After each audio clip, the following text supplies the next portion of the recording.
Assalamualaikum.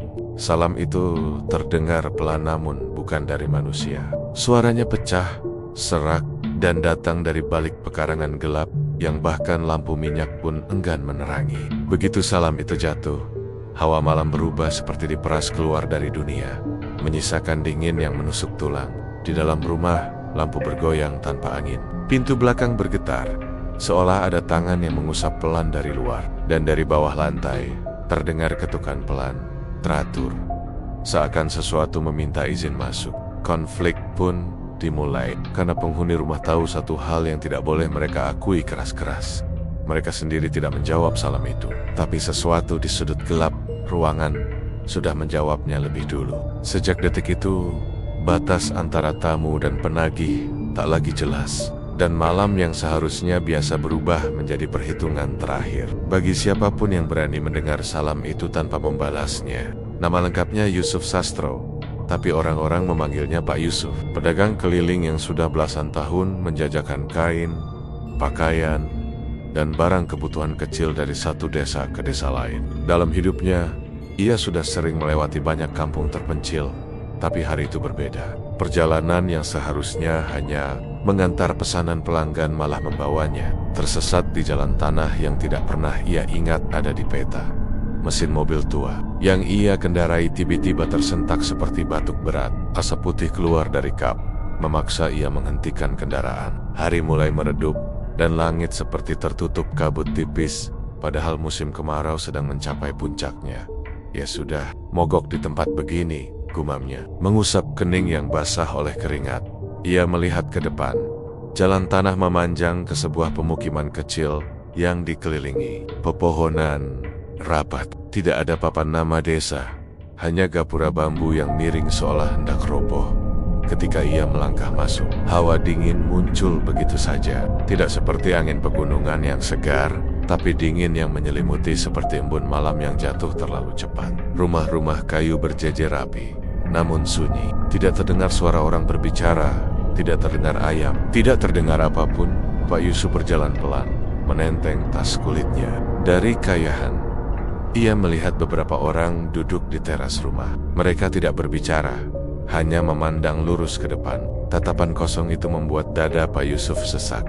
"Permisi, ada bengkel atau orang yang bisa bantu saya?" panggilnya. Salah satu pria menoleh, namun lambat, terlalu lambat, seperti tubuhnya tidak sinkron dengan kepalanya. Ia tersenyum tipis, tapi matanya tetap mengarah ke depan. "Bantuan? Nanti ada," jawabnya singkat. Pak Yusuf bergidik. Jawaban itu terasa aneh, seperti hafalan, bukan percakapan alami. Ia memutuskan melanjutkan langkah hingga menemukan balai bambu di tengah kampung. Saat berhenti untuk mengatur napas, telinganya menangkap sesuatu, suara yang tidak ia kenali. Alunan gamelan, pelan, tapi ritmenya tidak seperti musik tradisional Jawa yang biasa ia dengar. Nada-nadanya berat, timpang, dan seolah sengaja dibuat untuk mengiringi sesuatu yang tidak seharusnya dilakukan manusia. Suara gamelan itu datang dari arah balik bukit kecil di belakang kampung, tapi yang membuatnya merinding, hanya ia yang tampak menyadarinya. Orang-orang di sekitar berjalan biasa saja, tak ada yang menoleh atau menunjukkan tanda mendengar apapun. "Sampean ini tamu baru ya?" Suara seorang lelaki tua menyapa dari belakang. Pak Yusuf menoleh dan melihat seorang pria berusia lebih dari 60. Tubuhnya kurus namun sorot matanya tajam. Ia memakai baju lurik dan ikat kepala lusuh. "Saya Pak Yusuf, mobil saya mogok di jalan. Saya cuma cari tempat bertanya," kata Pak Yusuf sopan. Orang tua itu mengangguk pelan. "Nama saya Pak Jinem, tetua di kampung ini. Kalau butuh tempat tinggal sementara, saya bisa bantu." Pak Yusuf lega. "Oh, terima kasih banyak Pak." Namun wajah Pak Jinem tiba-tiba berubah serius. Ia menatap langit yang mulai menggelap. "Tapi ingat, nah, di kampung ini banyak aturan, banyak hal yang tidak boleh ditanya, dan banyak tempat yang tidak boleh dilihat." Pak Yusuf terdiam. Tiba-tiba saja ia merasa ucapan itu mengandung makna yang jauh lebih dalam daripada yang terdengar. Mereka berjalan bersama menuju sebuah rumah kecil yang akan dijadikan tempat Pak Yusuf menginap. Sepanjang perjalanan, beberapa warga memperhatikan mereka, bukan dengan rasa penasaran biasa, melainkan dengan tatapan yang mengukur. seolah mereka sedang menilai sesuatu dalam diri. Pak Yusuf, tatapan itu membuat langkahnya berat. Ketika sampai di rumah kayu kecil itu, Pak Jinem menepuk bahunya. Istirahatlah dulu. Setelah Isya, saya jelaskan beberapa hal. Pak Yusuf mengangguk. Meski hatinya tidak tenang, ia duduk di dipan bambu dan mencoba memejamkan mata. Namun baru beberapa menit berbaring, suara gamelan kembali terdengar, kali ini lebih jelas. Ada gong berat, sitar, dan bunyi kendang yang tidak teratur. Ia bangkit dan membuka jendela. Hanya tidak ada orang, tidak ada lampu, tidak ada yang menunjukkan sedang ada pertunjukan apapun. Tiba-tiba suara langkah kecil terdengar di teras. Ketika ia keluar, seorang anak perempuan berdiri sambil memeluk boneka lusuh. "Pak, jangan keluar malam-malam kalau dengar suara gamelan," katanya pelan, tanpa menatap wajahnya. "Kenapa?" Anak itu menggeleng. "Sonya, suara itu bukan buat manusia." Sebelum Pak Yusuf sempat bertanya, anak itu berlari balik ke rumahnya seperti ditiup angin. Pintu rumahnya menutup sendiri. Pak Yusuf kembali duduk. Hatinya mulai dipenuhi rasa tidak enak. Ia mencoba menenangkan diri dengan minum air, namun tangan tetap bergetar. Ia merasa sedang berada di tempat yang bukan sekadar kampung terpencil. Ada sesuatu yang hidup di balik sunyi ini, sesuatu yang sedang memperhatikan. Dan entah kenapa, ia merasa kedatangannya sudah diketahui sejak ia menginjakkan kaki di kampung itu. Menjelang malam sempurna turun, suara gamelan berhenti seketika. Sunyi mendadak terasa lebih berisik daripada suara apapun. Saat itulah Pak Yusuf menyadari satu hal. Ia terjebak di kampung yang tidak pernah muncul di peta. Tempat yang warganya menutup banyak rahasia. Sebuah kampung yang seolah menunggunya entah sebagai tamu atau mungkin sebagai sesuatu yang lain. Malam turun perlahan, seperti tirai gelap yang menutup semua cahaya. Lampu-lampu minyak mulai dinyalakan di rumah-rumah penduduk kampung Bukit Klatekan. Tidak ada listrik di tempat itu, dan suasananya menjadi semakin asing bagi Pak Yusuf yang terbiasa hidup berpindah-pindah. Namun selalu di tempat yang masih tersentuh peradaban, di dalam rumah kecil tempat ia menginap. Ia duduk menunggu seperti perintah Pak Jinem.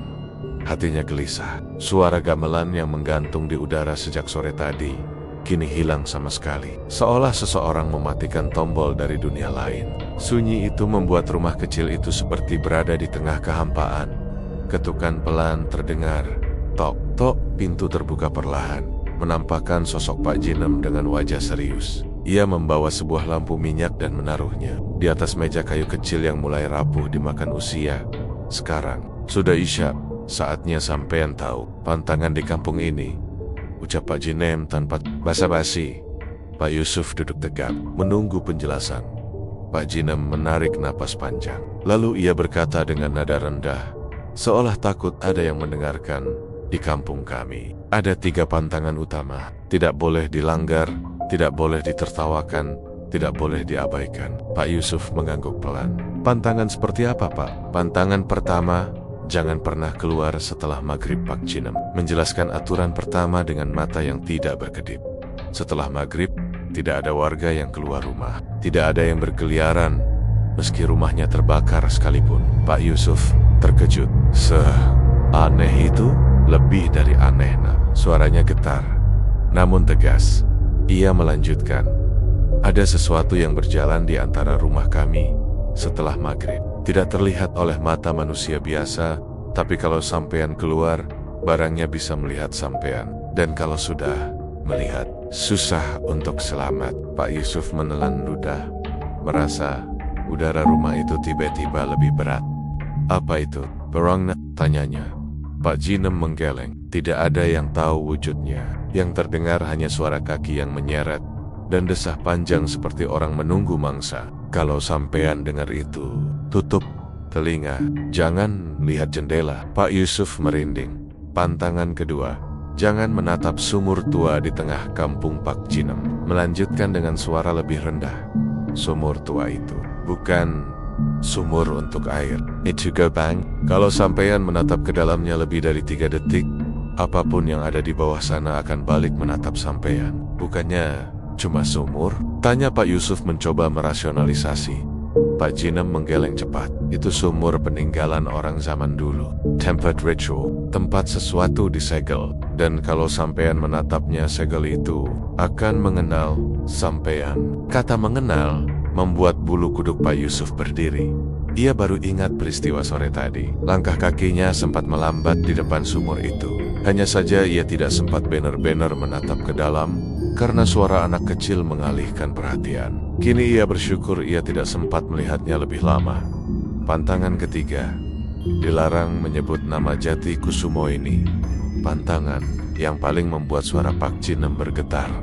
Nama Jati Kusumo jangan disebut, bahkan dalam hati. Itu nama yang membawa malapetaka. Dia penguasa tanah ini, dukun kuno yang sudah tidak berwujud manusia.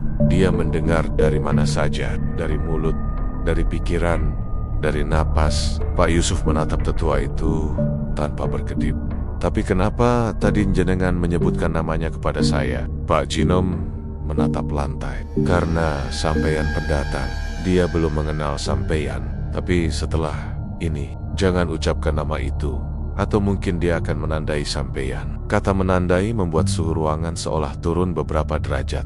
Pak Yusuf akhirnya memberanikan diri bertanya. Kalau semua pantangan ini dilanggar, apa yang akan terjadi?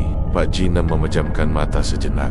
Yang melanggar tidak akan lagi dianggap manusia oleh makhluk-makhluk yang hidup di kampung ini. Mereka akan menjadi bagian dari sesuatu yang tidak boleh disebut. Pak Yusuf mencoba menelan kenyataan itu, namun tenggorokannya kering.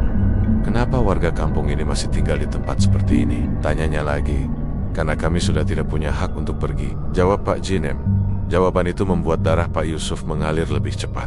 Aroma malam yang tidak biasa tiba-tiba. Pak Jinem berdiri dan berjalan menuju pintu. Ingat baik-baik nak, mulai malam ini sampean harus patuh. Kalau tidak, saya tidak bisa menolong. Pak Yusuf mengangguk. Begitu pintu ditutup dan tetua itu pergi, suara mendesis pelan terdengar dari luar. Seperti ada sesuatu yang bernafas di antara bayangan. Pak Yusuf menutup jendela rapat-rapat. Aroma malam tiba-tiba berubah hada. Bau tanah basah bercampur sesuatu yang lebih menyengat. Seperti sesuatu yang sudah lama terkubur namun kini mulai bergerak. Ia duduk di atas dipan, memeluk kedua lengannya sendiri. Ruangan kecil itu tidak lagi terasa aman. Setiap celah bambu, setiap renggang papan, seperti menjadi mata yang mengawasi. Di luar, langkah pelan terdengar. Satu langkah, diseret. Satu langkah, diseret. Suara itu berhenti tepat di depan rumahnya. Pak Yusuf mematikan lampu minyak. Nafasnya tercekat. Ia teringat kata Pak Jinem. Kalau sampean dengar langkah itu, jangan melihat jendela. Tapi rasa penasaran itu seperti menarik lehernya. Perlahan, sangat perlahan, ia menoleh ke jendela. Dan di balik celah kecil itu, ia melihat sesuatu bergerak. Bukan orang, bukan apapun yang pernah ia lihat. Pak Yusuf menutup matanya rapat. Tubuhnya gemetar tanpa mampu dikendalikan. Malam itu terasa sangat panjang. Dan untuk pertama kalinya, ia mulai merasakan bahwa kampung ini bukan sekadar kampung terpencil, melainkan tempat di mana batas antara manusia dan sesuatu yang lebih gelap hampir tidak ada. Pak Yusuf tidak tidur sama sekali. Meski suara langkah menyeret yang terdengar di luar rumah akhirnya menghilang, jantungnya tetap berdegup keras. Seolah tubuhnya menyadari bahaya yang belum pergi sepenuhnya. Saat fajar datang, warna langit berganti menjadi jingga pucat. Namun hawa dingin malam tidak benar-benar pergi. Pak Yusuf membuka pintu pelan-pelan, memastikan tidak ada apapun menunggu di luar. Semua tampak normal. Hanya beberapa warga mulai keluar rumah membawa ember atau sapu lidi, tanpa ekspresi, tanpa suara. Seakan malam tadi tidak pernah terjadi. Pak Yusuf menatap mereka satu persatu. Setiap orang seolah bergerak dengan irama yang sama. Lambat, kaku, datar. Bahkan langkah kaki mereka terdengar berat. Tidak seperti manusia biasa. Ia ingin bertanya banyak hal. Namun setelah mendengar pantangan-pantangan dari Pak Jinem, ia menahan diri. Kampung itu jelas menyembunyikan sesuatu dan berbicara ceroboh mungkin akan membuatnya terlibat terlalu jauh. Perutnya keroncongan, sehingga ia memutuskan berjalan ke warung kecil yang terlihat dari kejauhan. Warung itu berada tepat di dekat balai bambu, tempat ia mendengar gamelan kemarin sore. Namun langkahnya terhenti ketika melihat papan kayu besar bersandar pada dinding balai desa. Papan itu penuh ukiran nama-nama, tertulis dengan pisau dan bukan cat, seolah ingin dipahat permanen. Ada ratusan nama di sana. Sebagian nama sudah usang, tampak lebih tua daripada kampung itu sendiri. Sebagian lain masih baru, goresannya masih tajam, dan belum terkena debu. Ini daftar AP, gumam Pak Yusuf pelan. Tiba-tiba seorang pemuda muncul dari sudut bangunan. Tubuhnya tampak sehat, namun wajahnya pucat seperti kurang darah. Ia tersenyum tipis, tapi tatapannya datar. Itu daftar orang yang merantau, katanya. Merantau? Ulang Pak Yusuf, tak yakin. Iya, banyak warga pergi dari sini dan tidak pernah kembali. Pemuda itu menatap papan. Matanya berkedut aneh. Mereka tidak ingin pulang. Pak Yusuf mendekat, memperhatikan lebih teliti. Di bawah nama-nama itu, ada noda kecoklatan yang tampak seperti bekas cairan menetes. Ia menyentuhnya. Teksturnya kasar, tidak seperti lumpur, dan baunya, bau besi, persis seperti bau darah. Pemuda itu menatap gerakan Pak Yusuf. Jangan sentuh Pak, itu Pikas lama. Dari yang terakhir kali pergi. Yang terakhir kali pergi? Kalimat itu membuat punggung Pak Yusuf merinding. Siapa nama yang paling baru? Tanya Pak Yusuf.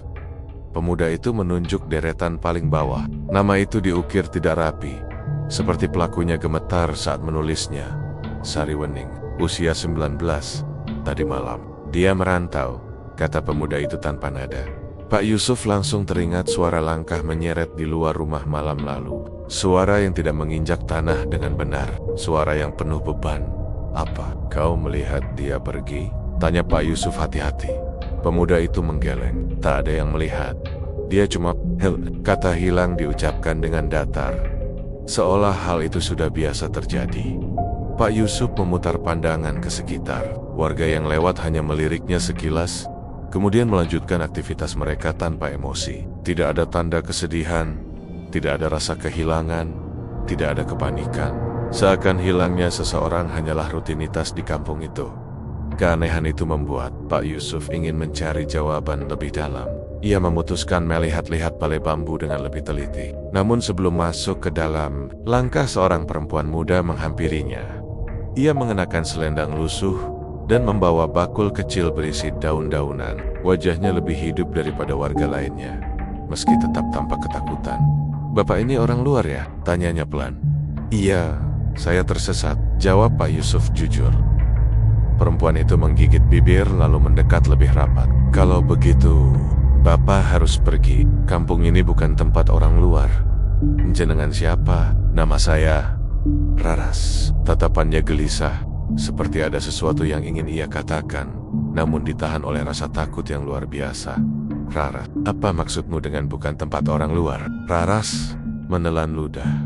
Semalam Bapak mendengar langkah-langkah itu kan? Pak Yusuf tersentak. Kamu Raras memejamkan mata. Semua pendatang yang mendengar suara itu biasanya tidak bertahan lama. Ucapan itu membuat kulit Pak Yusuf meremang. Sebelum ia bertanya lebih jauh, Raras segera menunduk dalam-dalam, lalu bergegas pergi seperti seseorang yang takut melanggar sesuatu yang tidak kelihatan. Kini perasaan Pak Yusuf semakin buruk. Ada puzzle besar yang sedang ia pijak, dan setiap langkah seolah membuat tanah di bawahnya semakin rapuh. Ia kembali menatap papan nama itu. Jika benar yang dikatakan pemuda tadi, dan jika benar deduksi otaknya, nama-nama itu bukan daftar orang yang merantau. Itu daftar orang yang hilang. Atau lebih tepatnya, daftar tumble ketika pikiran itu muncul. Suara lirih datang dari arah balai bambu. Bukan suara manusia, bukan tapi seperti erangan seseorang yang mencoba memanggil nama. Pak Yusuf membeku. Di dalam balai bambu, di balik dinding tipis itu, ada sesuatu yang bergerak pelan, seolah menunggu seseorang membuka pintu. Ia mundur 2 langkah, merasakan instingnya berteriak untuk tidak pernah menyentuh bangunan itu. Namun rasa penasaran menariknya kuat, rasa ingin tahu yang selalu menjadi awal malapetaka dalam kisah-kisah kampung kuno. Pak Yusuf menelan ludah. Ia memutuskan untuk melihat apa isi balai itu. Tapi sebelum tangan menyentuh pegangan pintu, seseorang menepuk bahunya dari belakang. Pak Yusuf, jangan masuk. Pak Yusuf tersentak dan berbalik. Di sana berdiri Pak Jinem. Wajahnya pucat, napasnya berat. Balai itu bukan tempat untuk manusia biasa. dan papan nama itu. Tatapan Pak Jinem mengarah ke ukiran yang bernoda kecoklatan. Itu bukan daftar orang yang merantau. Pak Yusuf menahan napas. Pak Jinem mendekatkan mulutnya ke telinga Pak Yusuf, berbisik dengan suara sangat rendah. Itu daftar orang yang dipanggil. Angin malam menyapu pelan pepohonan jati yang tumbuh rapat di pinggir kampung Watu Ireng. Pak Yusuf berdiri di ambang pintu rumahnya, memandangi jalan setapak yang gelap, seolah menunggu sesuatu yang tak ia pahami. Setelah kejadian aneh di makam, pikirannya terus diganggu rasa was-was. Entah kenapa, semenjak ia membuka kain hitam itu, hidupnya terasa seperti diseret ke arah yang ia sendiri tak siap menanggung akibatnya. Di belakangnya, istrinya, Bu Sari, tidur gelisah. Sejak petang tadi, perempuan itu mengeluh pusing berat. Namun Pak Yusuf tahu, itu bukan sekadar pusing biasa. Ia pernah melihat istrinya menatap kosong ke arah dinding dan berdiri di dapur tanpa sadar, seolah mendengar sesuatu yang tidak berasal dari dunia manusia. Setiap kali ia bertanya, Bu Sari hanya terdiam. Wajahnya pucat seperti habis terserang mimpi buruk panjang. Pak Yusuf menarik napas panjang dan menutup pintu. Namun baru beberapa langkah ia berjalan menuju kamar. Suara ketukan pelan terdengar dari luar. Ketukan itu tidak keras, tapi ritmenya teratur, seperti seseorang yang menyuruhnya keluar. Pak Yusuf menelan ludah, mencoba mengabaikan. Tapi ketukan itu terdengar lagi lebih jelas, lebih dekat, seperti berasal dari balik dinding. Ia kembali ke depan rumah, membuka pintu perlahan. Tak ada siapa-siapa, hanya angin malam, rumput yang bergoyang, dan suara jangkrik yang memecah keheningan. Namun tiba-tiba, dari kejauhan tampak sesosok laki-laki berjalan perlahan mendekati rumahnya. Tubuhnya kurus, jalannya menyeret, dan dari kejauhan wajahnya tampak samar. Pak Yusuf mengerutkan dahi. Sosok itu berhenti tepat di depan pagar bambu. Pak Yusuf, suaranya parau, seperti suara orang yang sudah lama tak minum. Pak Yusuf memicingkan mata. Samsat, kamu ngapain malam-malam begini? Tetangganya itu berdiri mematuh. Matanya cekung, lehernya seperti tidak kuat menahan kepalanya. Samto dikenal sebagai lelaki yang pendiam, tapi tidak pernah terlihat sekacau ini. Aku lihat sesuatu di belakang rumahmu, katanya pelan. Pak Yusuf mendekat. Lihat? Apa? Samto mengangkat wajahnya perlahan. Ada bayangan ngikutin kamu. Suasana tiba-tiba terasa berat. Udara seperti mengental. Apa kamu yakin? Tanya Pak Yusuf. Berusaha tetap tenang.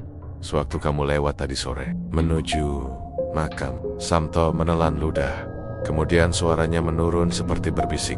Bayangan itu bukan bayanganmu. Kaki Pak Yusuf mendadak lemas. Pikirannya melayang ke kejadian saat ia bertemu Jatikusumo. Bayangan apa yang dimaksud Samto? Apakah itu pertanda bahwa sesuatu dari makam telah menempel padanya? Belum sempat ia bertanya lagi, Samto tiba-tiba memegang pagar. Tubuhnya gemetar hebat. Dari bibirnya keluar suara rintihan yang terdengar seperti memanggil seseorang atau sesuatu. Pak Yusuf mencoba menghampiri, namun Samto mengibaskan tangan, menolak. Jangan dekat, katanya lirih. Diamek, kalau kamu mendekat, dia siapa? Tepat saat pertanyaan itu muncul di pikiran Pak Yusuf, dari arah belakang rumah terdengar suara benda jatuh. Suara kayu patah, diikuti dentingan kecil seperti mangkuk pecah. Pak Yusuf menoleh spontan. Ketika ia menatap kembali ke arah Samto, laki-laki itu sudah tidak ada. Hilang begitu saja, seperti tidak pernah berdiri di sana. Hanya jejak tanah yang terinjak dan sisa bau anyir yang samar tertinggal di udara. Pak Yusuf mundur beberapa langkah, hatinya bergemuruh. Ia ingin masuk rumah, tapi kaki malah melangkah ke samping rumah, mengikuti rasa takut yang justru memaksanya mencari asal suara tadi. Seolah ada kekuatan tak terlihat yang menuntunnya.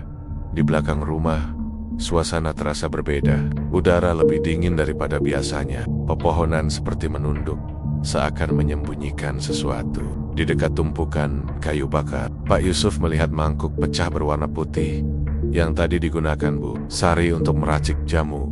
Namun yang membuatnya menggigil adalah sesuatu yang tergeletak di dekat pecahan itu. Sehelai kain hitam tipis, persis seperti yang menutupi gundukan tanah makam kemarin. Pak Yusuf segera memungutnya, lalu menatap ke sekeliling gelisah. siapa yang menaruh ini? Pertanyaannya tidak terjawab. Namun dari kejauhan, terdengar suara lirih seperti gumaman. Suara itu sangat pelan, hampir seperti bisikan angin tapi ada ritmenya. Seperti mantra yang dipaksa keluar dari tenggorokan seseorang. Pak Yusuf memicingkan mata. Suara itu datang dari dalam rumah. Hatinya mencelos. Ia berlari kembali ke dalam. Dari ambang pintu kamar, ia melihat Busari berdiri membelakanginya. Wajahnya tidak terlihat. Rambutnya tergerai menutupi bahu. Kedua tangannya menggenggam sesuatu di depan dada. Sari, suara Pak Yusuf gemetar. Perempuan itu tidak menjawab. Pak Yusuf melangkah mendekat. 1 langkah, 2 langkah, 3 langkah. Dan saat ia hampir menyentuh pundak istrinya, Busari berbalik perlahan, memperlihatkan wajah yang begitu pucat, dengan mata yang tidak berkedip, dan bibir yang bergerak seperti sedang menggumamkan sesuatu. Yang digenggamnya adalah tanah. Tanah merah yang sama dari makam asing kemarin. Tanah yang masih basah dan meneteskan air merah gelap dari sela-sela jarinya. Pak Yusuf membeku. Busari membuka mulutnya lebar, lebih lebar dari yang seharusnya mungkin dilakukan manusia. "Kamu harus kembali," bisiknya. Dan tiba-tiba lampu rumah padam, meredam seluruh ruangan ke dalam kegelapan yang pekat. Sementara gumaman dari mulut Busari berubah menjadi tangis lirih yang tidak berasal dari tenggorokan seorang manusia. Rumah Pak Yusuf tenggelam dalam gelap total. Hanya suara napasnya yang tak beraturan bercampur dengan tangis lirih dari arah istrinya. Tangis itu tidak wajar bergetar, putus-putus, seolah suara 2 orang yang dipaksa keluar dari satu mulut. Ia meraba dinding mencari saklar. Namun setiap kali tangannya mencapai tempat yang seharusnya, saklar itu seolah tidak ada. Seakan rumahnya berubah bentuk dalam sekejap. "Sari, Sari, istighfar bu," seru Pak Yusuf. Namun yang menjawab hanya suara gemeretak dari tenggorokan istrinya. Saat matanya mulai terbiasa dengan gelap, ia melihat Busari masih berdiri di tempat yang sama. Tubuhnya gemetar. Dari sela-sela jari tangannya yang menggenggam tanah merah itu, menetes cairan gelap seperti darah basi. Bau anyir menyengat menusuk hidung. Pak Yusuf nekat mendekat, meski seluruh bulu kuduknya berdiri. "Bu, sadar. Ini rumah bu. Ayo lihat aku." Namun sebelum ia menyentuh istrinya, Busari tiba-tiba menengadahkan kepalanya ke langit-langit. Mulutnya terbuka lebar. Dari dalam tenggorokannya muncul suara seperti orang menangis di dasar sumur. "Kau sudah dipilih." Pak Yusuf mematung. Suara itu berat, seperti suara laki-laki tua yang memaksa keluar dari tubuh istrinya. "Sari, siapa yang ngomong lewat kamu?" Tak ada jawaban, hanya gumaman aneh, seperti bisikan mantra yang ditelan angin. Pak Yusuf mundur, panik, mencoba mencari pegangan. Tiba-tiba blam, pintu belakang rumah tertutup sendiri dengan keras. Lalu lantai kayu bergetar pelan, seakan ada sesuatu berjalan di bawahnya. Pak Yusuf menahan napas, jantungnya seolah terhenti. Suara itu bergerak perlahan, sangat pelan, menuju kamar, menuju dirinya, menuju Busari. Bukan langkah manusia, lebih tidak beraturan, seperti kuku panjang menggara-garuk bagian bawah papan rumah. Kemudian suara itu berhenti tepat di bawah kaki Busari. Tiba-tiba istrinya menunduk cepat, seolah melihat sesuatu di bawah kakinya. Ia menyeringai, senyum yang tidak pernah ada di wajahnya sebelumnya. Senyum yang terlalu lebar, terlalu gelap. "Dia sudah datang," bisiknya. Pak Yusuf mundur terlalu cepat, sampai punggungnya menabrak lemari Sari. "Siapa yang datang?" Tanpa menjawab, Busari menjatuhkan segenggam tanah merah itu ke lantai. Begitu tanah menyentuh papan, suara geraman rendah terdengar dari bawah rumah. Bukan suara manusia, bukan suara hewan yang dikenal, seperti napas makhluk lapar yang baru terbangun. Dia menagap. Suara Busari berubah parau, seakan tenggorokannya dilapisi kerikil.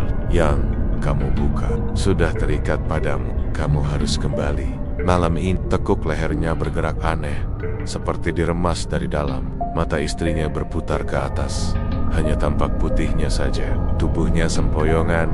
"Bu, jangan begitu. Ayo, ikut aku." Pak Yusuf meraih bahunya. Belum sempat ia menarik, Busari terhempas ke belakang seperti diseret kekuatan tak terlihat. Tubuhnya menempel ke dinding.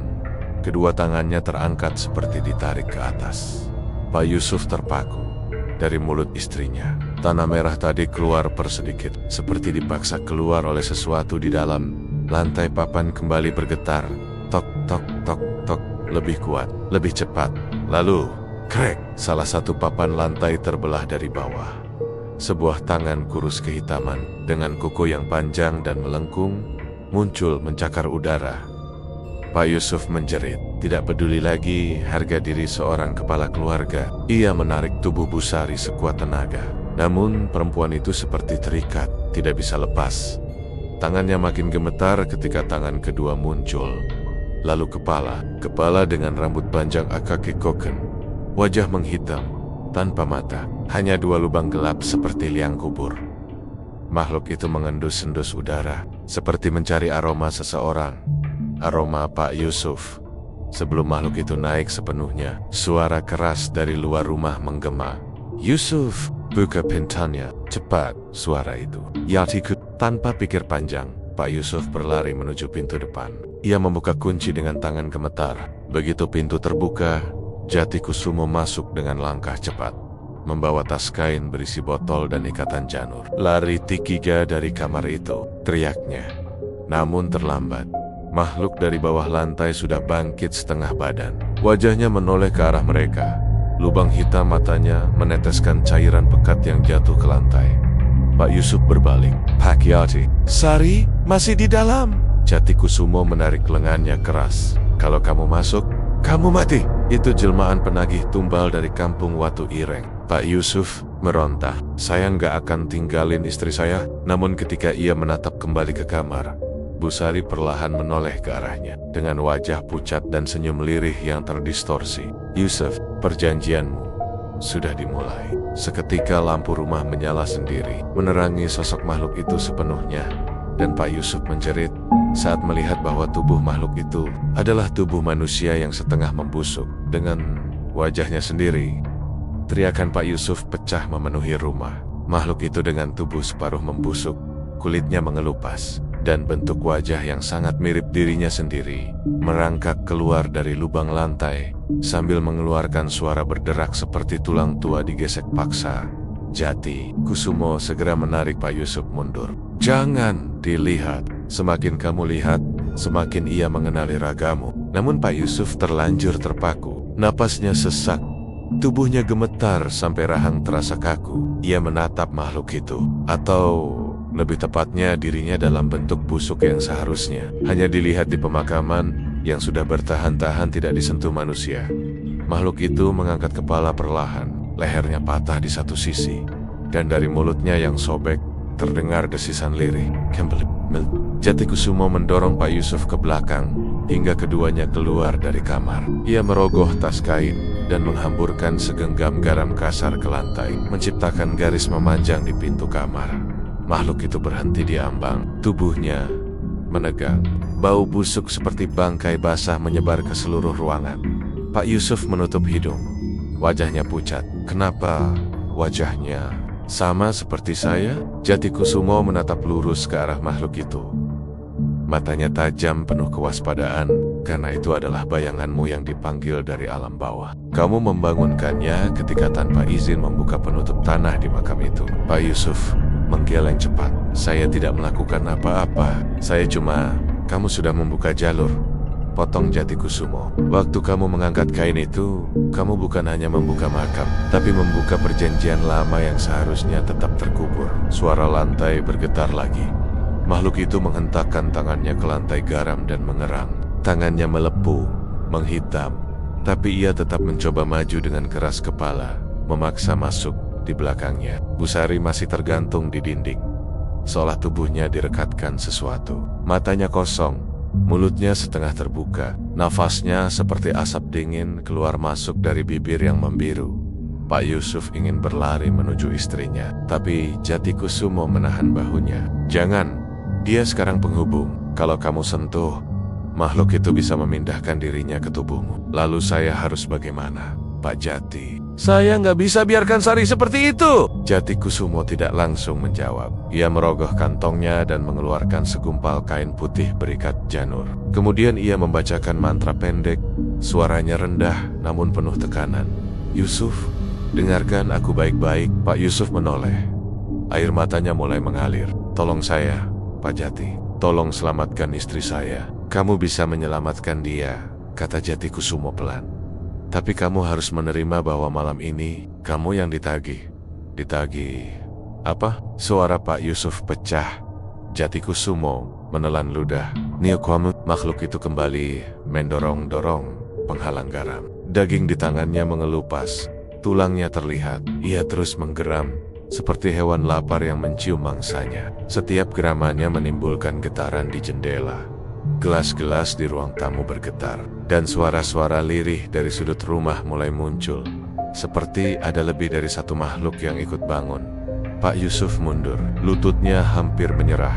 Kenapa harus saya? Apa salah saya? Jati Kusumo menatapnya serius. Bukan kamu yang salah, tapi leluhurmu. Seseorang dari garis keluargamu dulu pernah membuat perjanjian di kampung itu, kampung pesugihan Watu Ireng, dan kamu pewaris darah terakhir yang tersisa. Pak Yusuf tersentak. Perjanjian apa? Seseorang dari keluargamu dulu meminta kekayaan melalui jalur pesugihan, tapi ia melanggar syarat tumbal. Makhluk itu telah menunggu selama puluhan tahun. Ketika kamu membuka kain itu, kamu membuka jalannya. Makhluk itu mendongak, menatap Pak Yusuf tanpa mata. Dari lubang hitam di wajahnya keluar darah pekat yang menetes ke lantai.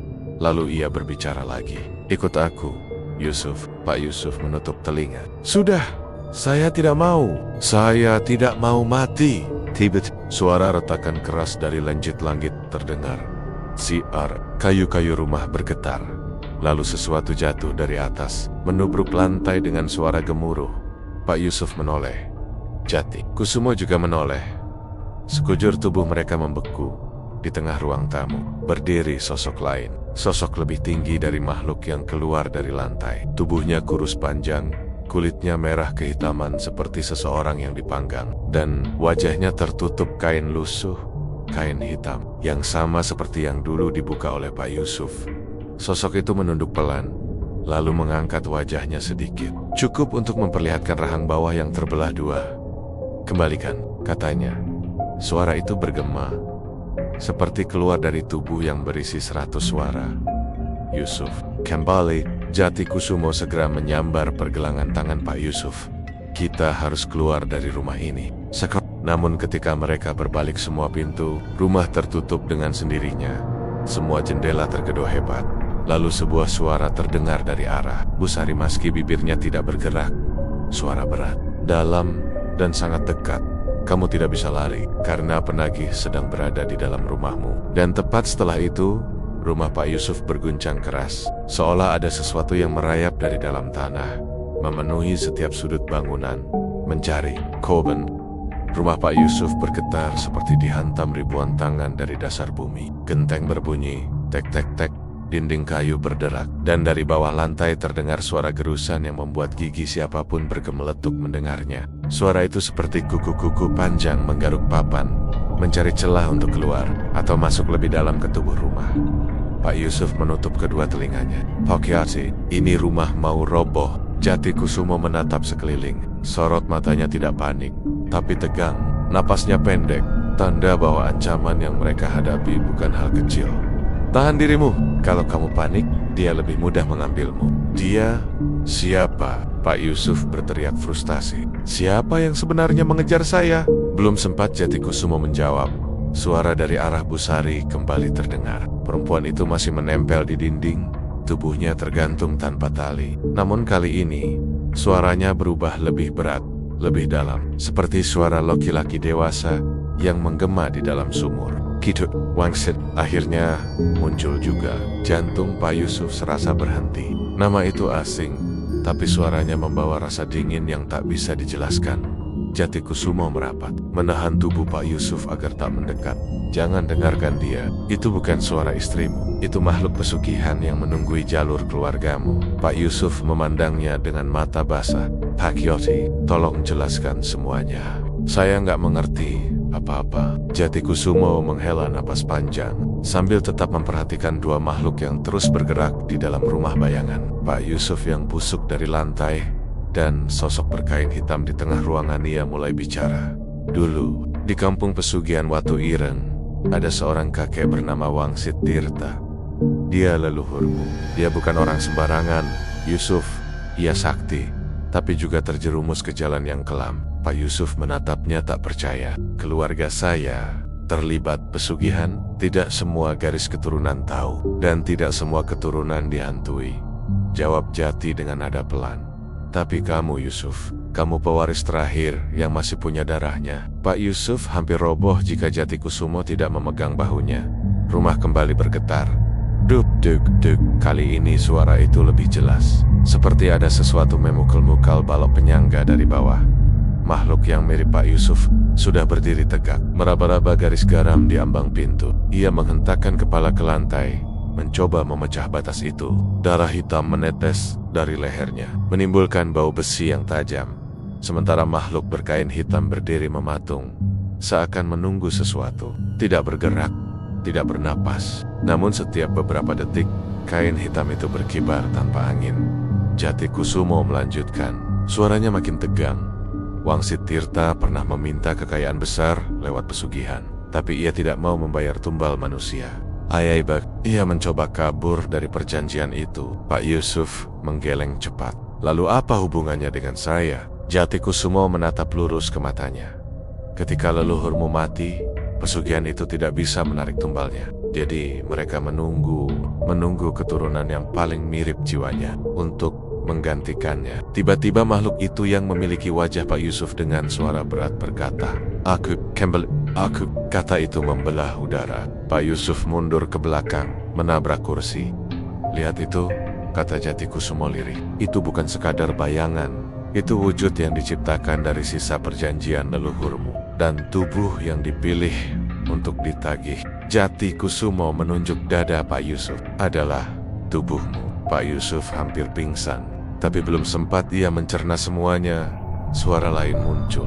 Suara Bu, sorry. Tapi kali ini seperti dua suara sekaligus, suara manusia dan suara lain yang jauh lebih tua. Wangsit Tirta, Pelarionmu sudah berakhir. Darahmu sudah datang sendiri. Pak Yusuf menjerit. Sari, sadar, Bu. Itu bukan kamu. Namun tubuh istrinya berguncang. Tangan dan kakinya menegang, seperti ditarik dari 4 arah. Mata Bu Sari memutih. Lalu wajahnya berubah, bukan berubah bentuk, tapi berubah ekspresi. Penny penuh dendam. Yusuf, kaulah tumbalennya ya. Wajah Pak Yusuf memucat seketika. Dari sudut rumah, bayangan hitam merayap di dinding, bergerak cepat seperti ular. Bayangan itu melingkar dan membentuk simbol aneh di lantai. Lingkaran hitam dengan garatan-garatan yang bergerak sendiri. Pak Jati, apa itu? Ritual penarikan jiwa. Jawab Jatikusumo cepat. Dulu, Wangsit Tirta melanggar perjanjian itu. Sekarang, mereka menagih lewat kamu. Dan kalau lingkaran itu selesai terbentuk, kamu akan mati. Bayangan di lantai semakin cepat berputar. Makhluk berkain hitam melangkah maju. Lantai berderit di setiap langkahnya. Kain hitam itu meneteskan cairan gelap ke lantai. Sementara makhluk versi busuk dari Pak Yusuf mulai menapak-napak dadanya sendiri, seolah menunjukkan tempat jiwa yang harus dicabut. Pak Yusuf membeku. Lututnya goyah. Pak Jati, saya tidak punya kekuatan lagi. Jatikusumo mencengkram bahunya. Kamu memang tidak punya kekuatan, tapi kamu punya darah. Dan darah itu bisa mengakhiri perjanjian ini. Pak Yusuf menatapnya dengan panik. Maksudnya apa? Apa yang harus saya lakukan? Jatikusumo mengeluarkan sebuah pisau kecil dari tasnya. Pisau tua dengan gagang kayu hitam. Terlihat sangat kuno. Kamu harus melepaskan ikatan darah leluhurmu dari tubuhmu sendiri. Pak Yusuf membelalak. Jangan katakan saya harus. Ya, Jatikusumo menatapnya tajam. Kamu harus menggores sedikit tubuhmu, bukan untuk menumbalkan dirimu, tapi untuk memutus garis yang mengikat mereka padamu. Pak Yusuf menatap pisau itu. Tangannya gemetar hebat. Ketakutan memuncak hingga dadanya terasa sesak. Dari arah dinding, mulut Bu Sari membuka lebar-lebar tidak wajar. Suara dari tenggorokannya bergetar. Jika kau tidak melakukannya, aku yang akan mengambilmu. Makhluk bayangan Yusuf mengerang lebih keras. Makhluk berkain hitam mulai mendekat cepat. Bayangan di lantai hampir selesai membentuk lingkaran. Pak Yusuf menjerit, "Pak Jati, tapi kalau kamu tidak lakukan ini," Jati Kusumo berteriak, "kamu, istrimu, dan seluruh rumah ini akan ditelan." Pak Yusuf menatap pisau itu sekali lagi. Napasnya memburu, keringatnya dingin.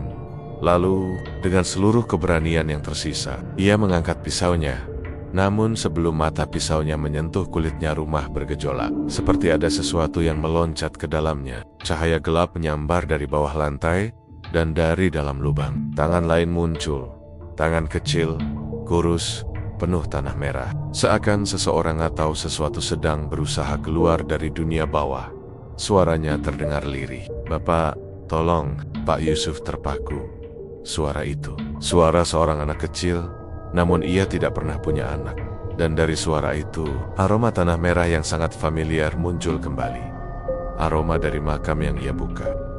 Angin lembab menyusup di antara pepohonan ketika Pak Yusuf berjalan pulang dari ritual malam bersama Jati Kusumo. Meski tubuhnya lelah dan kakinya bergetar, pikirannya justru semakin kacau. Suara erangan dari balik patang-patang batu di petilasan itu masih terngiang di telinganya. Ia telah melihat sesuatu yang tak seharusnya dilihat manusia biasa, bayang-bayang hitam yang membentuk wajah raksasa.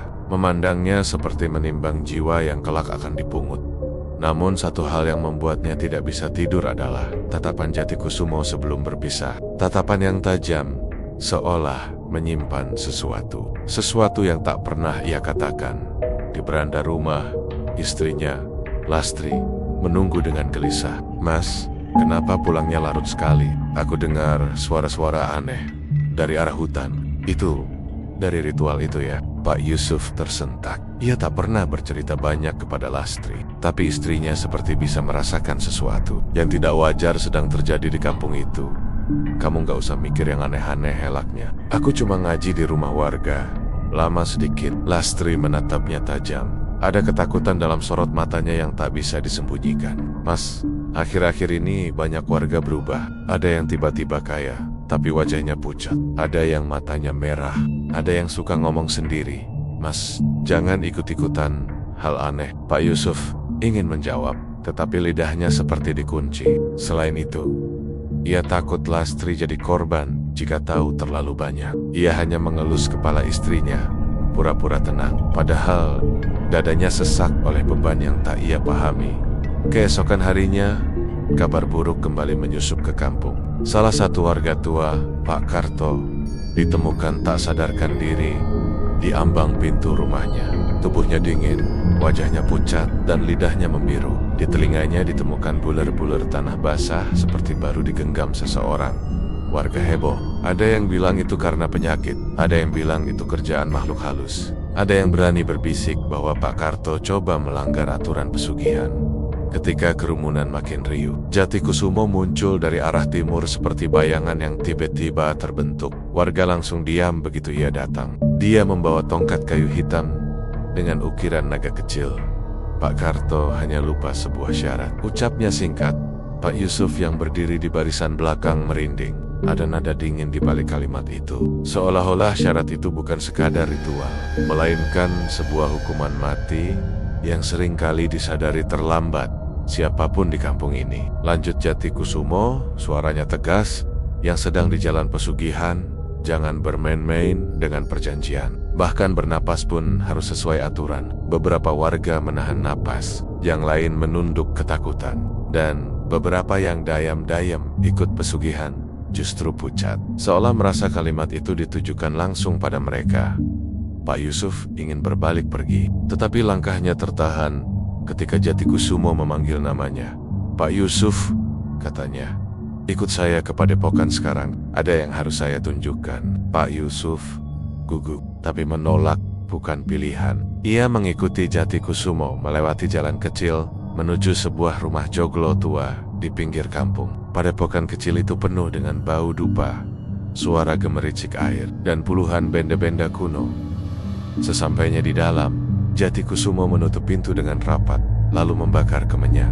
Asap tipis naik seperti tanggen-tanggen kecil yang merayap ke langit-langit. Pak Yusuf, ucapnya pelan, kamu belum siap, tapi waktumu hampir habis. Pak Yusuf menelan ludah. Maksudnya bagaimana Ki? Apa saya melanggar sesuatu? Jatikusumo tersenyum samar. Belum, tapi kamu sudah terlalu dekat dengan batasnya, dan kamu belum tahu apa yang sebenarnya kamu hadapi. Ia mengambil sebuah kotak kayu. Ketika Pak Yusuf melihat sebuah kain merah kusam yang terdapat bercak hitam seperti darah yang sudah mengering. Inilah kain penuntun jiwa, ucap Jatikusumo. Kain ini dipakai untuk menuntun makhluk penagih pesugihan ke rumah orang yang waktunya sudah tiba. Pak Yusuf terlonjak. Kenapa Ki menunjukkan ini pada saya? Jatikusumo menatapnya dalam. Karena ada seseorang yang telah mengirim kain ini. Otters namamu. Pak Yusuf membeku. Siapa yang ingin saya celaka Ki? Justru itu. Jatikusumo mencondongkan tubuh. Orang yang kamu percaya. Pak Yusuf memutar kembali ingatan. Ia tidak punya musuh. Ia bukan orang kaya. Ia hanya orang biasa yang ingin menolong kampung. Lalu siapa yang mengirim penagih itu untuknya? Jatikusumo melanjutkan dengan suara lebih rendah. Ada pengkhianat di antara kita, Pak Yusuf. Seseorang yang ingin kamu hilang dari kampung ini sebelum kamu menemukan kebenaran tentang pesugihan yang sebenarnya. Pak Yusuf merasakan tubuhnya dingin. Tengkuknya basah oleh keringat. Pertanyaan besar menekan dadanya. Siapa yang ingin ia musnah? Kamu harus lebih hati-hati, ujar Jatikusumo sambil menutup kotak itu. Bahkan di dalam rumahmu sendiri, ada sesuatu yang mengikuti. Jantung Pak Yusuf hampir berhenti. Maksudki di rumah saya? Ya, jawab Jatikusumo pelan. Mulai malam ini, makhluk penagih itu akan mengintai. Pak Yusuf menelan napas gemetar. Ia berusaha terlihat tegar, tetapi suara Jatikusumo terdengar seperti kutukan yang jatuh ke kepalanya. Dan ketika ia hendak keluar dari padepokan, Jatikusumo menahan lengannya. Pak Yusuf, katanya dengan tatapan yang sulit dibaca, ingat satu hal, semakin kamu berusaha menjauhi pesugihan, semakin pesugihan itu berusaha mendekat. Kalimat itu mengekor di pikiran Pak Yusuf sampai ia pulang. Sore itu, ketika ia memasuki rumah, Lastri sedang memandangi sudut ruangan dengan wajah pucat seperti melihat sesuatu yang tak terlihat oleh mata manusia biasa. Mas, bisiknya ketakutan. Di sudut itu, aku lihat ada sesuatu berdiri. Pak Yusuf merinding. Dan sebelum ia bertanya lebih jauh, terdengar suara napas kasar seperti binatang yang tidak seharusnya ada di rumah manusia dari dalam kegelapan. Suara napas kasar itu terdengar seperti hembusan hewan besar yang menahan marah. Dalam gelap sudut ruang, suara itu datang perlahan ritmis, berat, seolah setiap embusan adalah peringatan. Lastri memegang lengan suaminya erat-erat. Tubuhnya bergetar hebat. Mas, aku tidak berani lihat ke sana lagi, bisiknya. Tadi, aku lihat matanya, merah, seperti bara. Pak Yusuf mencoba menguatkan hati, meski degup jantungnya tak karuan. Ia melangkah mendekati sudut ruangan, tapi langkahnya terhenti begitu udara di sekitarnya berubah dingin mendadak, seperti tengah malam di puncak gunung. Uban kecil di tengkuknya terasa berdiri. Siapa di sana? Serunya lirih. Tidak ada jawaban, hanya suara napas itu. Makin keras, makin dekat, seolah makhluk itu tahu panggilan tersebut ditujukan untuknya. Lastri memejamkan mata, menahan isak. Pak Yusuf meraih lampu teplok di meja, berusaha menerangi sudut itu. Ketika cahaya diarahkan ke sana, sesuatu bergerak cepat. Bukan tubuh manusia, bukan pula hewan yang pernah ia kenal. Cuma bayangan hitam yang seolah melarut dalam dinding, lalu menghilang. Namun sebelum benar-benar lenyap, Pak Yusuf melihat sesuatu yang membuat lututnya lemas. Sebuah tangan besar seperti cakar, dengan jari-jari panjang dan kurus, menyentuh lantai sebelum memudar. Makhluk itu bukan manusia, dan ia datang bukan sembarangan. Setelah makhluk itu lenyap, Lastri langsung jatuh terduduk. Nafasnya tersengal, wajahnya pucat seperti kehilangan darah. Mas, itu bukan hal biasa. Tolong, sudahi semua ini. Aku takut ada yang mengambil nyawa kita. Pak Yusuf berlutut di hadapannya. Aku juga nggak ngerti, Tri. Tapi aku nggak bisa ceritakan semuanya. Belum saatnya. Lastri memandangnya. Air mata menggenang. Kalau Mas simpan rahasia, itu bukan cuma membahayakan Mas saja, tapi aku juga. Pak Yusuf, terdiam. Ia tahu benar istrinya tidak salah. Tapi apa yang ia alami bersama Jatikusumo bukan perkara kecil. Ada perjanjian, ada bahaya, ada pengkhianatan, dan semuanya datang bersamaan. Tri, aku sedang berusaha keluar dari lingkaran ini. Lastri menggenggam tangan suaminya. Kalau Mas nggak bisa keluar, aku yang akan mencari bantuan. Kalimat itu membuat Pak Yusuf tersentak. Jangan Tri, urusan ini terlalu dalam. Semakin kamu dekat, semakin makhluk itu akan memperhatikan. Lastri diam, tetapi ketakutan di matanya menunjukkan ia akan melakukan apapun demi keselamatan suaminya. Malam pun turun, membawa hawa muram yang seakan menekan seluruh kampung. Ketika waktu memasuki tengah malam, Pak Yusuf mendengar langkah kecil di halaman rumah. Langkah itu ringan, tapi berulang dan tidak berhenti. Ia mengintip melalui celah jendela. Di luar, ia melihat bayangan seseorang berdiri mematung. Tubuhnya kurus, kepalanya menunduk, rambutnya panjang berantakan menutupi wajah. Pak Yusuf menahan napas. Sosok itu memanggil namanya lirih. Yusuf, suara itu seperti berasal dari rongga kosong dalam, menggema, dan jelas bukan suara manusia biasa. Lastri terbangun karena suara itu. Ia menggigil. Mas, ada yang memanggil. Pak Yusuf menutup mulut Lastri dengan tangan, memberi isyarat agar ia diam. Sosok di luar itu memanggil lagi. Kali ini lebih jelas, menekan, seperti seseorang yang mencari mangsa. Yusuf, waktumu hampir tiba. Tubuh Pak Yusuf gemetar mendengarnya. Itu bukan suara warga, bukan pula suara arwah biasa. Itu adalah suara penagih, suara yang dulu pernah ia dengar di petilasan. Saat Jatikusumo memanggil makhluk itu dalam ritual, akhirnya sosok itu bergerak maju. Ketika ia mengangkat wajahnya, Pak Yusuf melihat matanya dua cahaya merah yang menembus gelap, seperti bara yang baru ditiup angin. Lastri menjerit kecil. Mulutnya ditutup oleh kain agar tidak didengar. Sosok itu mengangkat tangan yang panjang dan kurus, menggores permukaan pintu dengan kuku-kuku hitamnya. Cekrak, cekrak, cekrak. Suara itu membuat bulu kuduk berdiri. Pintu kayu retak sedikit demi sedikit, seolah ditekan oleh kekuatan yang bukan berasal dari dunia manusia. Pak Yusuf berlari ke tengah rumah, mengambil sebilah pisau. Dapur meski tahu itu mungkin tidak akan berpengaruh. Namun saat ia kembali ke jendela, sosok itu telah menghilang. Lengkungan kuku di pintunya menjadi bukti makhluk itu benar-benar ada. Pagi harinya, Pak Yusuf langsung pergi menemui Jatikusumo. Rasa takut berubah menjadi marah, bercampur keputusasaan. Ia memasuki padepokan tanpa mengetuk. "Ki," serunya. "Makhluk itu sudah datang ke rumah saya. Kenapa Kei tidak bilang kalau waktunya sedekat ini?" Jatikusumo duduk bersila, menatapnya tanpa terkejut. "Aku sudah bilang, Pak Yusuf," jawabnya pelan. "Perjanjian itu tidak pernah tidur." "Perjanjian apa?" bentak Pak Yusuf. "Saya tidak pernah menyetujui apapun." Jatikusumo menghela napas, seperti menimbang apakah harus mengatakan hal yang lebih berat. "Pak Yusuf, ada orang yang mengirim namamu dalam perjanjian pesugihan tanpa persetujuanmu." Darah Pak Yusuf serasa berhenti mengalir. "Siapa? Siapa yang tega ingin saya mati?" Jatikusumo berdiri, lalu membuka sebuah gulungan kain di meja. Tertulis di situ nama-nama warga yang masuk dalam lingkaran pesugihan. Di bagian bawah tertulis jelas, Yusuf bin Mahfud. Tulisan itu seperti kabar kematian yang dikirim langsung oleh arwah. Namun, bukan namanya yang membuat Pak Yusuf lemas. Di bawah itu tertulis nama pengirim yang seharusnya dirahasiakan, kecuali bagi pemimpin ritual. Nama itu membuat Pak Yusuf hampir jatuh terduduk, karena nama yang tertulis adalah seseorang yang sangat ia kenal, seseorang yang selalu ada di sekitarnya, seseorang yang tidak pernah ia curigai.